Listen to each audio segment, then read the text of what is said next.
और इस बार नारा है कि अब की बार 400 पार।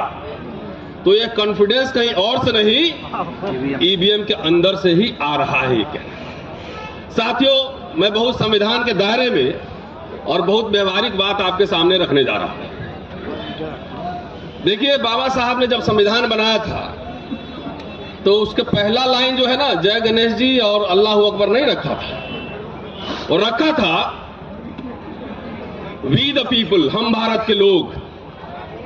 और 25 नवंबर के भाषण में उन्होंने शंका जाहिर की थी कि हो सकता है इस देश में कभी न कभी तानाशाही आ जाए, इसीलिए हम भारत के लोग रखा था कि जिस दिन ऐसी हालत होगी, तुम भारत के लोग, हम रहे न रहे, सड़कों पे आना और ऐसे सरकार के खिलाफ आंदोलन करना।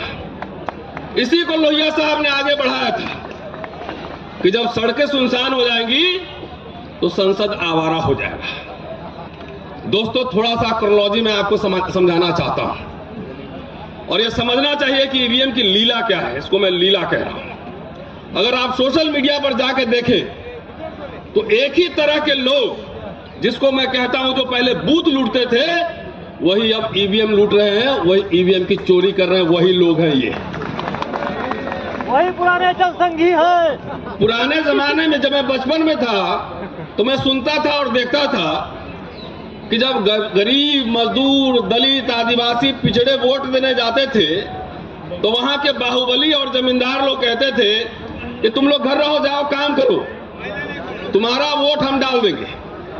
और लाठी और बंदूक के बल पे वोट नहीं देने दिया जाता था।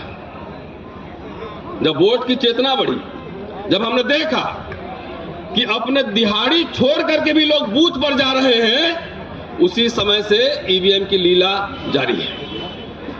साथियों, डॉक्टर अंबेडकर ने 25 नवंबर को कहा था कि हम आज द्वंद्व के युग में प्रवेश कर रहे हैं।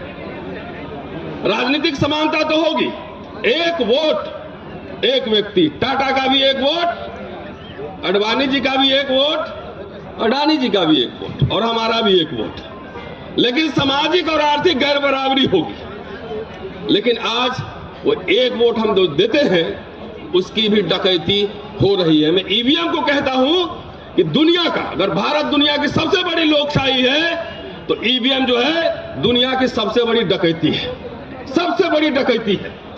जो संघर्ष करके डॉक्टर अंबेडकर, लोहिया, बाबू जगदेव प्रसाद, कर्पूरी ठाकुर, लालू यादव, कांशीराम, मुलायम सिंह यादव, पेरियार, ऐसे लोगों ने जब संघर्ष करके आपके अंदर चेतना लाई, खास तौर से मैं दलित, पिछड़े, आदिवासियों को कह रहा हूं कि वोट हमारा, राज तुम्हारा नहीं चलेगा।